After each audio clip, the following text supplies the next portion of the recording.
안녕하세요. 디바제시카입니다. 지금으로부터 약 22년 전 1995년 6월 29일 오후 5시 52분이었어요. 서울의 서초동에 위치한 바로 여기 있는 지상 5층 그리고 지하 4층으로 되어 있는 대형 삼풍백화점 건물이 단 20초 만에 주저앉았습니다. 오늘의 방송은 삼풍백화점 정말 많은 사상자를 냈고 우리의 역사 속에 굉장히 가슴 아픈 기억인데요. 22주기를 맞이하면서 혹시나 또 몰랐던 분들을 위해서 삼풍백화점 사건을 준비해봤습니다. 자, 이 사진은 얼마 전까지 멀쩡했던 이 대형 백화점이 정말 허무하게 순식간에 무너져버리는 장면을 시뮬레이션한 사진입니다. 아마 많은 분들이 궁금하실 거예요. 어떠한 처참한 모습을 가졌었는지. 이게 바로 그 사건 이후의 현장의 모습인데요. 잠깐 크게 보실게요. 어쩌면 우리는 사건 후의 현장의 모습만 볼 수 있지만 사실 이 안에 백화점에는 1,500여 명의 사람이 있었습니다. 건물이 붕괴되고 나서 사고 직후 근처의 소방서와 경찰서에 시민들의 신고 전화가 폭주했어요. 정말 불통이 됐다고 해요.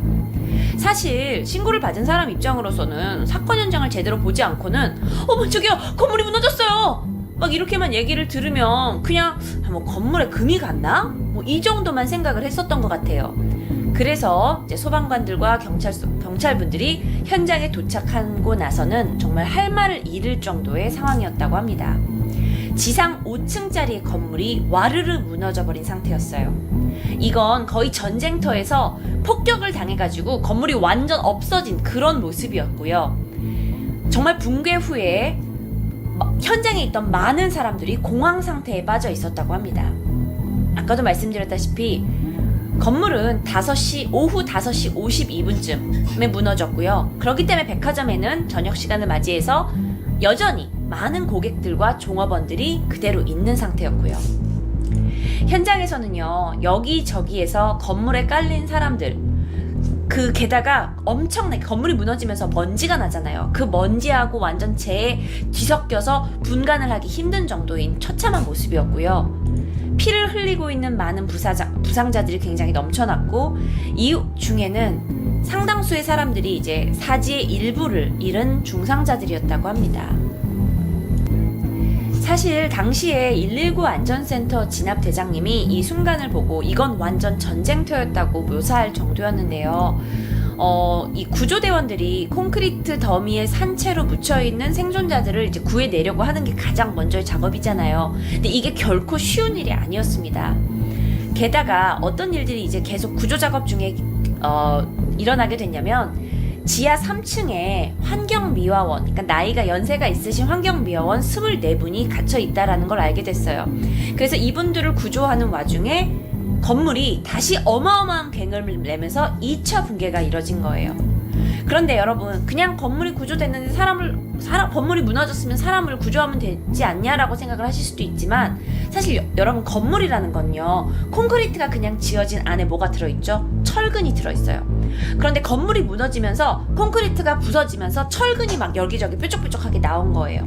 그러다 보니까 이 철근이 구조의 앞길을 막는 거죠. 콘크리트 더미도 있고요. 그래서 이게 구조하기가 절대 쉽지 않은 상황이었어요. 그래서 콘크리트를 다 치워가면서 또 철근을 부셔가면서 구조 작업을 해야 했습니다.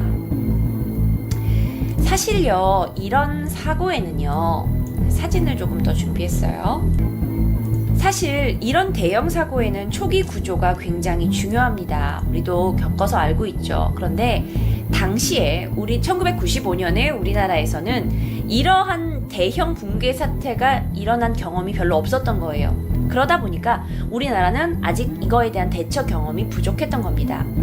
그래서 체계적인 규모로 어떤 이 대규모 구조 작업이 이루어져야 되는데 이게 이제 개념이 없다 보니까 구조 자체가 굉장히 매끄럽지 않았다고 해요. 물론 이전에 이 대형 사고가 없었던 건 아니에요. 하지만 그만큼 우리나라는 1995년, 22년 전에는 아직 우리나라가 그러니까 이런 대응에 있어서 굉장히 부분이 많이 있었다는 얘기죠. 이 사고가 일어나고 나서 소방서, 경찰관, 인근 군부대, 그리고 특전사를 비롯해서 지역 주민하고 정말 민간 자원봉사, 해병 전우회, 심지어는 주한미군까지, 그래서 정말 나라에 있는 많은 기관과 인원분들이 이 구조를 위해서 사건 현장에 몰렸습니다. 그런데 이 와중에, 지금 사람의 목숨을 구해야 되는 이 와중에 소방본부, 경찰, 그리고 사건이 발생한 지역 서울시, 그리고 나라에서 관여하는 중앙재해대책본부가 서로 관할권을 주장을 하면서 체계적인 지휘 통제가 이루어지지 않는 거예요. 물론 사람을 구하는 게 급하지만 구조체계가 이루어져야 누가 어디 가서 효율적으로 구조를 하는 부분이 이루어지잖아요. 그런데 이게 이제 이런 대규모 참사를 겪어본 적이 없으니까 일어날 수 있는 일이었다고 전 생각을 합니다. 그래서 결국에는 청와대가 개입을 해서 소방본부가 지휘를 맡아라 해서 소방본부가 현장 지휘를 해가지고 여러 기관들 또 유족들과의 커뮤니케이션 그리고 민간 자원봉사자들까지 다 합세를 해가지고 일을 했지만 여전히 이 안에서는 많은 불협화음이 속출했다고 합니다. 어쩌면 그것 때문에 구조작업이 빨리 이루어지지 못해서 1,500명이라는 사람들의 많은 상당수가 부상을 입고 또 사망자까지 내게 된 결과를 내게 됐고요.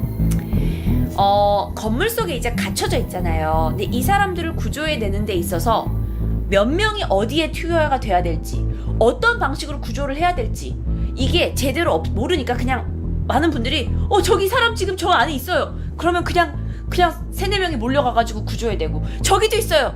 그럼 저희 잠깐만요 하다가 또 중간에 가서 해야 되고, 그래서 어림잡아서 하는 방식으로 약간 진행이 됐다고 해요. 게다가 이제 구조 장비가 필요하거든요. 그게 절단기가 많이 필요했는데 이런 기본 장비가 제대로 확보가 되어 있지 않아요. 왜냐면 그 전에 우리가 이런 사건을 겪은 적이 없으니까요. 그래서 구조 작업이 계속 지연이 되면서 굉장히 우왕좌왕하는 모습을 보여줬죠.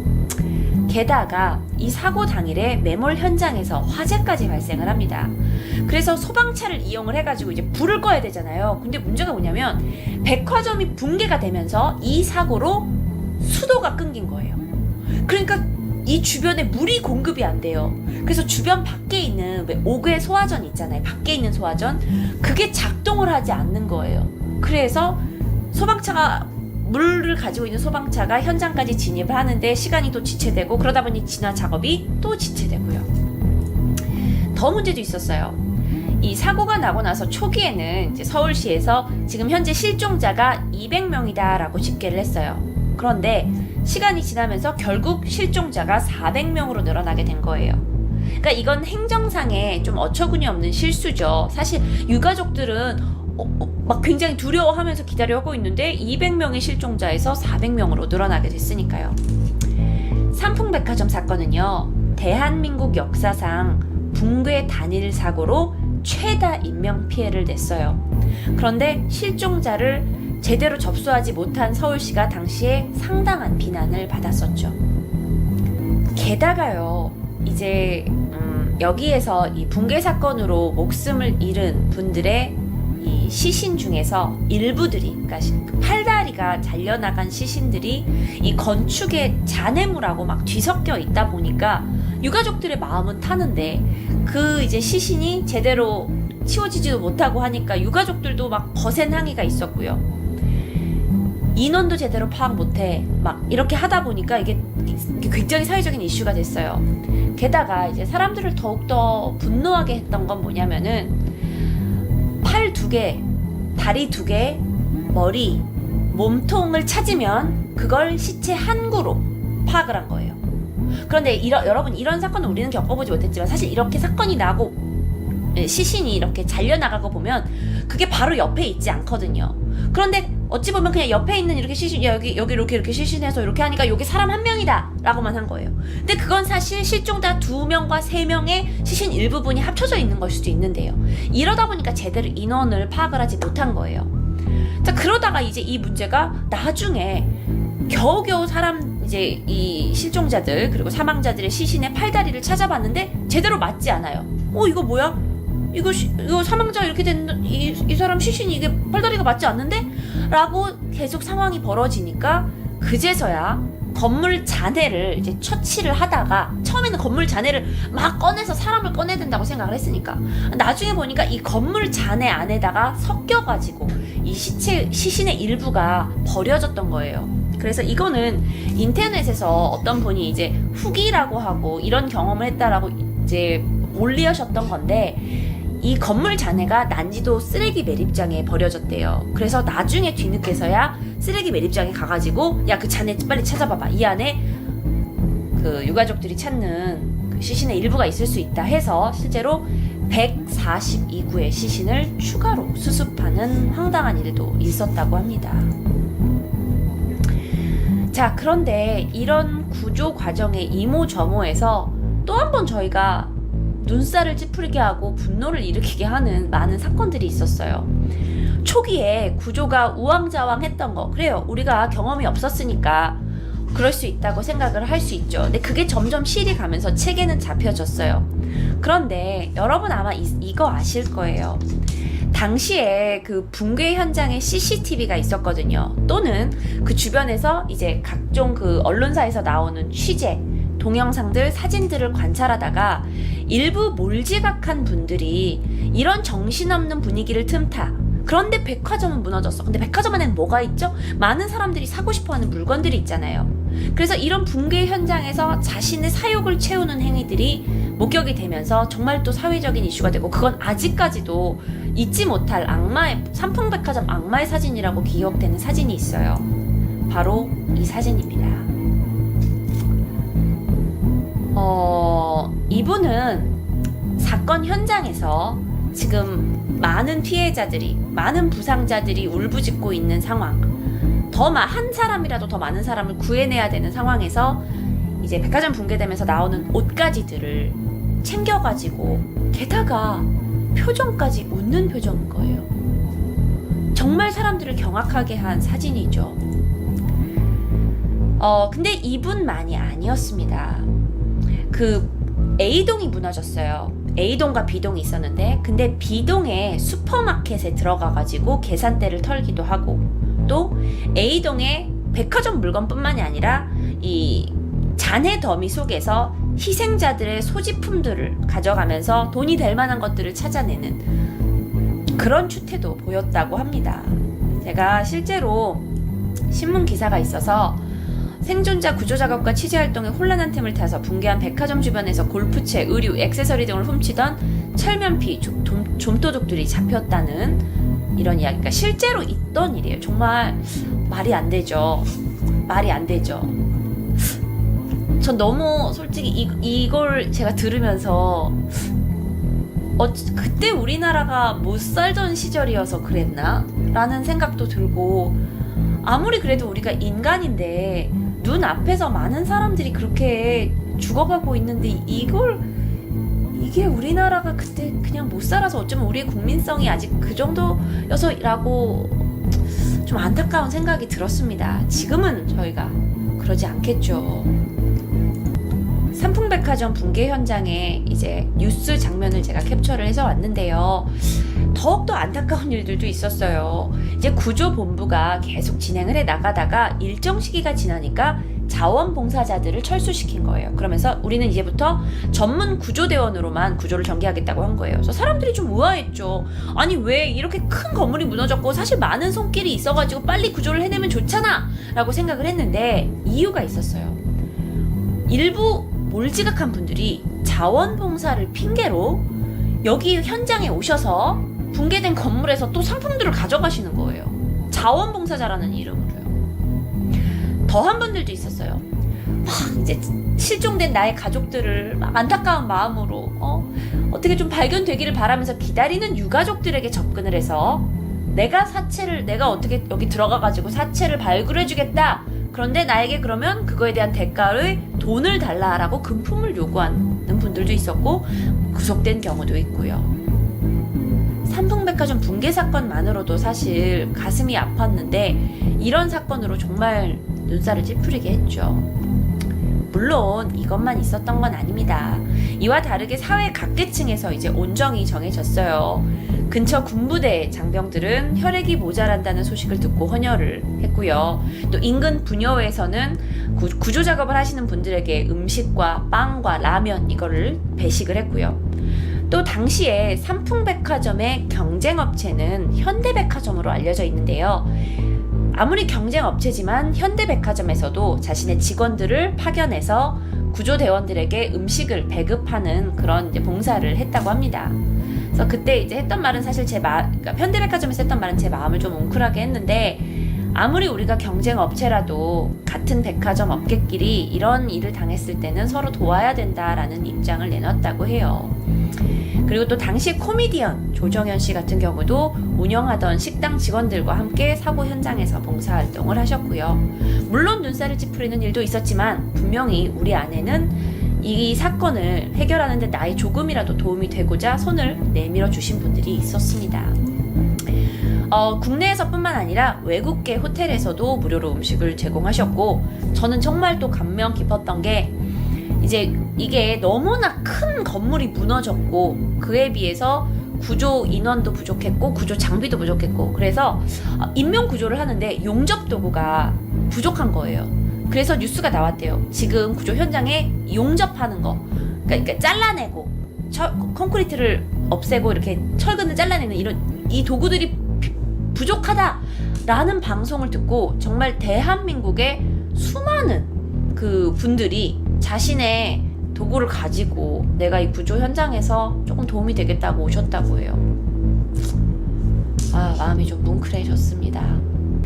자, 그렇다면 구조 작업 끝에 저희 최후 생존자 이야기를 좀 해볼게요.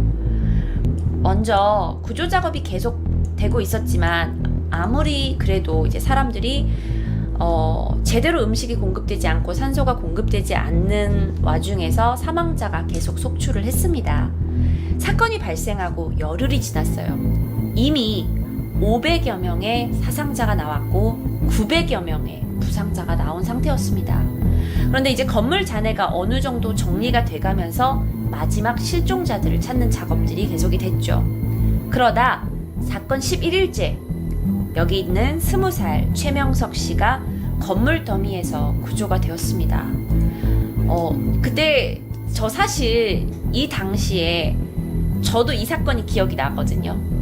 정말 충격적인 사건이었죠. 저도 집에서 무조건 학교 갔다 오면 무조건 뉴스 먼저 봤고요. 그런데 구조자가 이제 한 분씩 한 분씩 나왔을 때 정말 많은 국민들이 환호했어요. 사실 뭐 환호할 상황은 아니죠. 이미 참사를 겪었으니까. 하지만 한 명의 생명이 저희에겐 또 하나의 희망이었으니까요. 자, 그러면서 또 다른 실종자가 구조됩니다. 바로 당시 18살이었던 유지환 씨가 사건 13일 만에 구조가 된 거죠. 물론 현장은요 이렇습니다, 여러분. 이거는 물론 잔해가 많이 치워지고 난 상태였어요. 현장은 처참했지만 구조자들의 소식에 많은 국민들이 이제 기뻐하고 있었는데, 사실 그렇게 2일 또 11일, 13일, 14일, 15일 막 시간이 지나면서 사실 이미 구조대에서는 이거는 지금까지 생존자가 있을 가능성이 너무나 없다, 희박하다라는 거에 초점을 두고 어쨌든 붕괴 잔해들을 치워내야 되니까 이거를 정리하는데 우리가 초점을 두자 하고 잔해 작업을 하고 있는 와중에 마지막 생존자 19살 유지환 씨가 기적적으로 발견이 됩니다. 마지막 생존자예요. 정말 저도 이때 뉴스 보던 그 순간들이 기억이 나는데요. 정말 가족들이 다 눈물을 흘릴 정도로 내가 유가족이 아닌데도 불구하고요. 근데요, 유지환 씨 이야기를 이제 최후 생존자이기 때문에 사실 많이 인터넷에 남아 있더라고요. 유지환 씨 같은 경우에는요, 정말 사람이 누워 있을 수 있는 아주 작은 공간, 답답한 공간에 빗물을 먹으면서 무려 377시간을 버티면서 강인하게 살아남게 됩니다. 그날도, 그러니까 사건 17일 그날도 구조 작업이라기보다는 철거 작업이 계속 되고 있었어요. 그런데 오전 10시 55분에 한 작업자가 드드드드드 하고 철거를 하고 있는 와중에 여기요 하고 희미하게 사람의 소리를 들은 거예요. 이거 지금 사람 소리 같은데? 해서 119 구조대원에게 연락을 했고 이때부터 모든 포크레인 작업을 멈추게 됩니다. 왜냐? 그 사람의 목소리를 듣고 찾아가야 되니까요. 그래서 생존자를 불렀어요. 여기 누구 있어요? 누구 있어요? 하고 불렀는데 정말 각종 잔해들이 막 계속 다 뒤 엉켜 있는 상황이어가지고 내부가 잘 보이지 않았는데 구조대가 유지환 씨의 육성을 통해서 생사를 확인하게 됩니다. 이게 실제 구조대원이고 현장이었어요. 11시 15분 구조에 성공했고요. 그곳에서 구조가 된 유지환 씨가 나는 구조될 거라는 희망을 단 한순간도 버리지 않았다라고 얘기했어요. 이 얘기는 저희가 또 아무래도 세월호 사건도 겪었지 않습니까? 그러다 보니까 만약에 우리가 그래 이제 시간이 너무 흘렀어 분명히 저긴 아무도 살아있지 않았을 거야 라고 희망을 버려버리고 그녀 구조하는 걸 포기했다면 어떻게 됐을까라는 생각을 들게 했어요. 당시의 뉴스 좀 보실게요. 오늘 오전 잔해 제거 작업을 하던 포크레인 기사는 바닥에 걸린 양탄자를 드러내다가 박승현 양이 들어있는 구멍을 발견했습니다. 현장에는 순식간에 흥분과 긴장이 깔렸습니다. 발견에서 구조까지의 전 과정을 전동건 기자가 정리했습니다. 삼풍백화점 붕괴 참사 17일째인 오늘 오전 10시 55분 무너진 A동 남쪽 지하 1층 부근을 파쇄기로 파내고 있었습니다. 그때 갑자기 높이 10cm, 너비 30cm의 조그만 구멍이 보였습니다. 무언가 희미한 사람 소리도 들렸습니다. 딱 돌아서려는데 소리가 들리는 것 같아요. 그래서 이제 나 딱 나하고 119 딱 내려가서 보니까 거기에 이제 사람 살이 보이더라고요. 거의 동시에 119 구조대원들도 조그만 구멍 쪽으로 달려갔습니다. 성남대 데리고 요 굴착 좀 더 해가지고 확인해. 요 포크레인 작업을 하지 말고. 현장에 있던 고양소방서, 안양소방서 119 구조대원들이 새로 발견된 구멍 옆쪽을 파들어갔습니다. 그리고 한 구조대원이 사람이 있느냐고 소리를 질렀습니다. 이때 바로 이 말에 대한 대답이 땅속에서 울렸습니다. 살려달라는 여자 목소리였습니다. 완전히 뭐 지그재그로 되어 있고, 그다음에 거기에 이제 떨어진 잔해물들이 뒤엉켜 있어가지고 안에 내부가 들여다 보이지는 않는 상태였고, 육성으로만 처음에 확인이 된 거예요. 붕괴 17일째, 매몰 377시간이 지난 뒤에 또 한 명의 생존자가 확인된 것입니다. 19살 박승현 양이었습니다. 그러나 박양이 있는 매몰 공간까지의 길은 좁았습니다. 조그만 사람이 들어가야 되기 때문에 여기 공간이 너무 좁아요. 한 사람이 간신히 누워있을 정도이기 때문에. 그래도 다행인 것은 매몰 공간 안에 있는 콘크리트와 철근이 구조 통로를 완전히 가로막지는 않았다는 것입니다. 구조 작업 속도가 빨라졌습니다. 박양에게 물이 공급됐습니다. 옷을 벗고 있던 박승현 양을 위해 담요도 들어갔습니다. 이제 박양의 생존이 확인된 지 17분이 지났습니다. 오전 11시 15분 매몰 공간 입구에서 소녀의 머리카락과 하늘색 담요가 보이기 시작했습니다.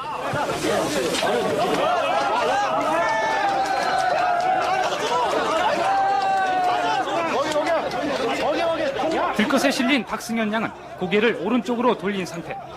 그러나 움직임은 없었습니다.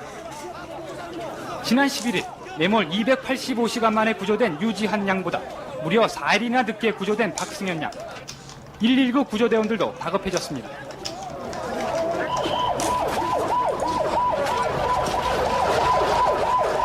17일 377시간. 박승현 양의 고독하고 처절했던 긴 시간이 사라져 가고 있었습니다. 네, 제가 이 생존자 이름에 정정을 하겠습니다. 여기는 최민석 군, 그 다음에 여기 있는 유지환 양, 그리고 마지막으로 발견된 박승현 양입니다.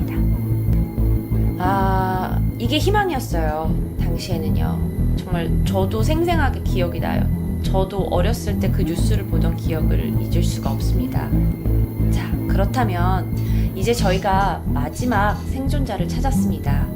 그러면 이제 궁금해져요. 삼풍백화점은 도대체 왜 붕괴가 된 걸까요?